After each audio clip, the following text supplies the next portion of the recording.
What's up, Thrashers, and welcome back once again to the Thrash Maniac 99 YouTube channel, and I am back with yet another album review, and tonight I am talking about the latest offering from Bewitcher, Starfire Maelstrom. This also came out on September 27th, this time on Century Media Records, and I believe this is their fourth studio album overall, and this is actually my first proper sit-down with a Bewitcher album. I have an album of theirs, I think it's under the Witching Cross, but I've just not gotten around to listening to it yet just because I got so much shit to get through to get there. But here I am talking about Bewitcher now, and this is a Portland, Oregon-based blackened speed metal / classic heavy metal band. What is it with Portland, Oregon as of late? This is like, I think, the third band over the past week or so that I've talked about a band from Portland. Not complaining, I'm just saying it's just... Oops, sorry. That's just kind of interesting that I'm talking about yet another Portland band. But yeah, Bewitcher is a band I've heard a lot of good things about. Like, if you are fans of bands like Midnight, Hellripper, Toxic Holocaust, like that kind of like blackened seasoning on top of like speed metal, thrash metal, and classic heavy metal. Yeah, that's kind of what Bewitcher is all about, and we get that started right off the rip with the title track. Classic metal guitar tone, pretty much the entire album. Like, the whole album has got this like almost like early speed metal / Nawabum guitar tone, which I definitely appreciate. But it's got a bit of a thrashy rhythm, so this might have been one of the thrashier songs of the album.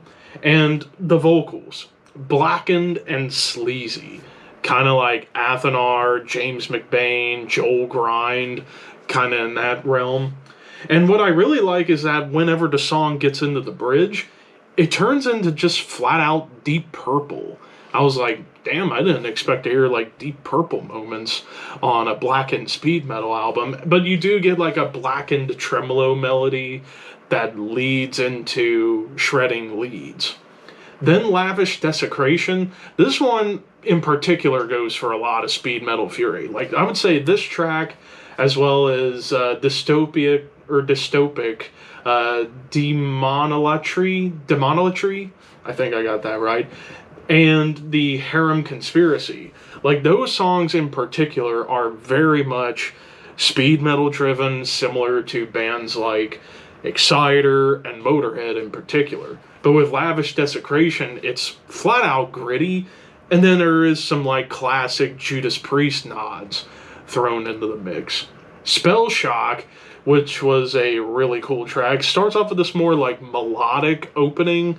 Kind of made me think of classic Nawabum. I would say like Iron Maiden and Angel Witch, kind of, to some degree. And this is where you get into one of the big tropes of the album, gang vocals in the choruses. And I love gang vocals in the choruses because it just adds that extra oomph, like we're just gonna kick your ass if you don't obey us kind of feel. But you do get some more of those like tremolo riffs, and it almost gets thrashy again. And I love the build-up into the leads. Like, the leads, for the most part, feel very tasteful, like classic heavy metal leads, I would say. Like, there's not a whole lot of, like, insane, crazy shredding going on. It's just mostly about being tasteful and with some nice licks like a lollipop. Then we get into Out Against the Law. This one feels like the perfect amalgamation of Midnight and Motorhead sleaze and energy. Another one of them gang vocal choruses.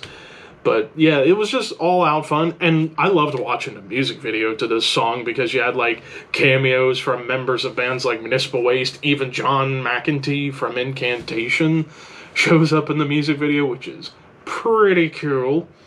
But then we get into Dystopic Demonolatry. This one, cool drum intro. Like, probably one of the cool standouts on the album was this drum intro. And then it gets right into speed metal sleaze, and it's just flat out fun and energetic.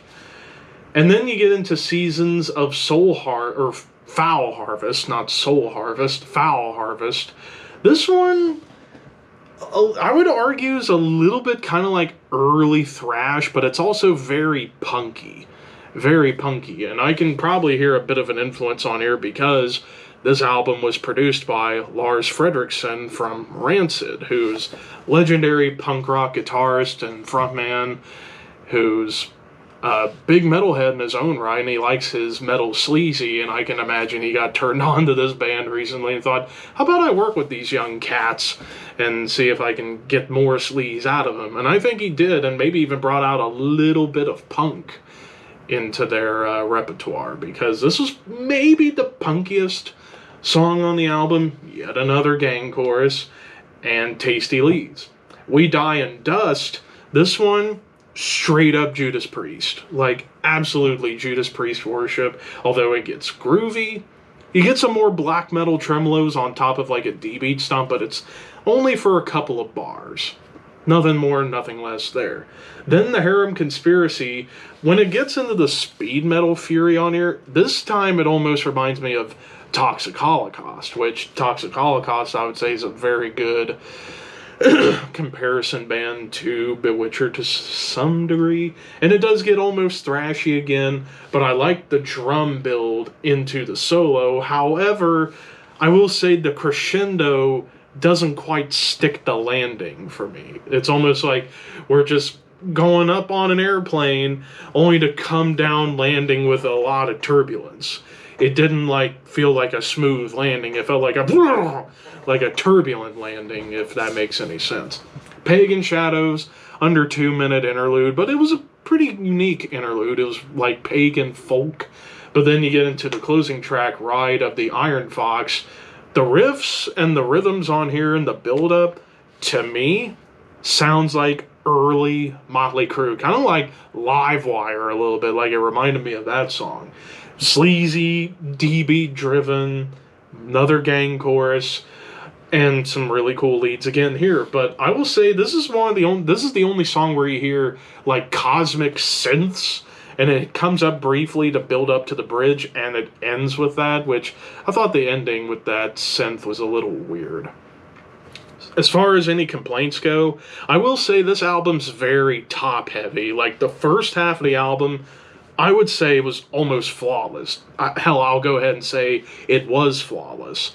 The second half's still good, but I feel like, especially with the Harem Conspiracy not really sticking the landing, and the ending of Ride of the Iron Fox ending with that synth, and then, of course, having an interlude there, it does hurt the second half of the album a little bit. It's still good, but the first half, I think, was just really top-heavy and, like, really set the stage for this album.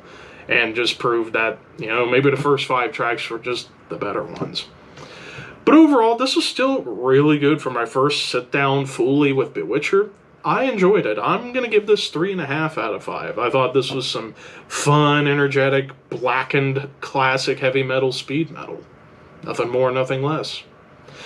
But of course, those are just my opinions. What did you guys think? Let me know in the comments below. Don't forget to like, comment, share, subscribe, all that fun stuff. Thank you for watching. Keep your horns high and your dreams wet. Thank you for your patronage.